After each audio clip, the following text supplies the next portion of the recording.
नमस्कार, आप देख रहे हैं न्यूज फॉर नेशन और मैं हूं सांत्वना आपके साथ। बिहार के जहानाबाद को बिहार शरीफ से जोड़ने के लिए ब्रिटिश काल के शासन में ही एक पुल का निर्माण कराया गया था, जिसे लोगों के द्वारा आवागमन के लिए इस्तेमाल किया जा रहा था। कई सालों तक इस पुल को जो है वो इस्तेमाल किया गया, लेकिन जैसे जैसे समय बीता इस पुल की हालत जर्जर होती चली गई। आखिरकार यह पुल की हालत इतनी बदतर हो गई कि इसे विभाग के द्वारा अयोग्य घोषित कर दिया गया। अब ये पुल किसी भी वक्त टूट सकता था, गिर सकता था। इसीलिए विभाग की तरफ से, सरकार की तरफ से लोगों से ये अपील की गई कि इस पुल को इस्तेमाल ना किया जाए। नए पुल के निर्माण के लिए सरकार की तरफ से राशि भी आवंटित की गई, लेकिन दिलचस्प बात तो यह निकलकर सामने आई कि अब इस पुल के लोहे को चोर के द्वारा काट काट कर बेचा जा रहा है। वहां के ग्रामीण इस बात के सबूत है।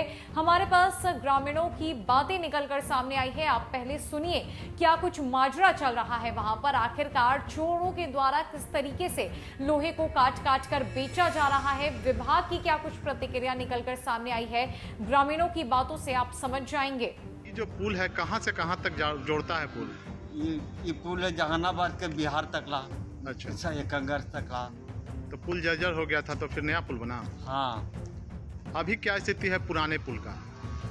स्थिति है कि कल है कि यही लोहा तोहा कट रहा है, कखनी कटता है, कखनी का होता है, जो हम चोरी हो रहा है।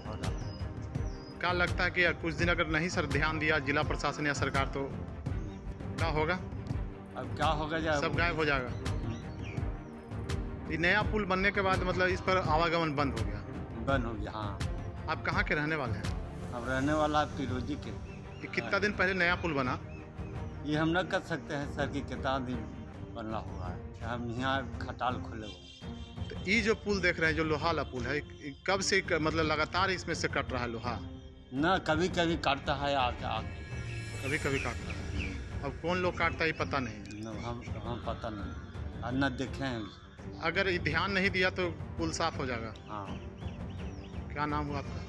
साधु शरण प्रसाद। बताइए कि ये जो पुल है कौन सा पुल है? ये दरधा पुल है।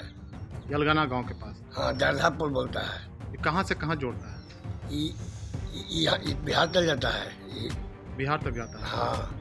तो ये पुल था पहले लोहा का, अब नया पुल बन गया। हम नया पुल बना है। हाँ, सीमेंट का। तो ये लोहा का पुल का क्या स्थिति है? इसको काट काट के कोई ले जा रहा है, जनता पब्लिक। मतलब चोरी हो रहा है लोहा? चोरी हो रहा है। लगभग चोरी हो रहा है लगातार। हाँ, हो रहा है लगातार। तो हम देखने लगे हैं, पर चोरी तो हो रहा है। इसमें नट बोल्ट नहीं है, काट के ले गया। ये तो बुझा रहा है हमको। तो क्या लगता है इसमें सरकार को चाहिए था कि या तो पुल को खत्म कर देना चाहिए था, इसको बेच देना चाहिए था? हाँ, बेच दे, पैसा चला जाएगा। और नहीं तो ये खत्म हो जाएगा। खत्म हो जाएगा।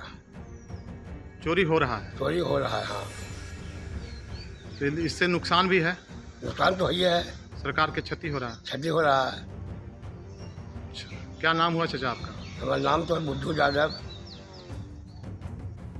तस्वीरों के माध्यम से हमने आपको दिखाया कि ब्रिटिश काल शासन के दौरान ही बना ये पुल, इसकी हालत क्या हो चुकी है, किस तरीके से ये जर्जर हो चुका है और अब इसके लोहे को काट काट कर चोर बेचते आ रहे हैं। दरअसल जहानाबाद बिहार शरीफ शहर को जोड़ने वाली दरधा नदी पर ब्रिटिश काल के शासनकाल में ही लोहे के पुल का निर्माण कराया गया था, जिसे लोग आवागमन करते थे। लेकिन बीते कुछ दिन पूर्व उस पुल की हालत जर्जर हो गई, जिसके बाद विभाग के द्वारा उस पुल को अयोग्य घोषित कर दिया गया था और इसके जगह पर करोड़ों रुपए की लागत से नए पुल का निर्माण कराया गया, जिस पुल से लोग आवागमन कर रहे हैं। लेकिन ब्रिटिश काल के शासन में जिस पुल का निर्माण कराया गया था, यह लोहे का पुल है, लेकिन विभाग के कर्मचारियों एवं पदाधिकारियों को उदासीनता के कारण आज पुल के लोहे को चोर द्वारा काट काट कर बेचा जा रहा है।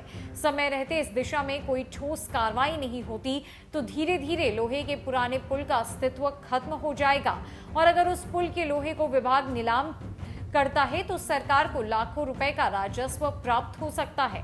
लेकिन विभाग के पदाधिकारी के उदासीनता के कारण आज पुल के लोहे को चोरों के द्वारा काट काट कर बेचा जा रहा है और आसपास के ग्रामीणों का कहना है कि अगर विभाग अपने कर्तव्य के प्रति इसी तरह लापरवाह रहा तो आने वाले दिनों में पुल का सारा सामान चोर चोरी करके ले जाएंगे। ग्रामीण बेहद गुस्से में नजर आ रहे हैं। उनका कहना है कि जो भी विभागीय अधिकारी और पदाधिकारी है वो बस सरकार के कई लाखों रुपयों को चूना लगाने का काम कर रहे हैं, कार्यालय में बैठे रहते हैं, लेकिन कोई ठोस कदम उनके तरफ से नहीं उठाया जाता है। धीरे धीरे करके चोर लगातार लोहे को काट काट कर बेचते जा रहे हैं और इस दिशा में कोई कार्रवाई नहीं की जा रही है। सरकार अगर इसको नीलाम करती है तो कई जो है वो रुपए सरकार को राजस्व के रूप में प्राप्त होंगे, लेकिन पदाधिकारी और अधिकारी को कुछ नहीं पड़ी है, वो कोई सुध लेने को तैयार नहीं है। ग्रामीण इस बात को लगातार कह रहे हैं कि समय रहते इस पुल को बचा लिया जाना चाहिए। तो फिलहाल के लिए इस अपडेट में इतना ही। कई अपडेट्स के लिए हमारे साथ बने रही न्यूज़ फॉर नेशन में। नमस्कार।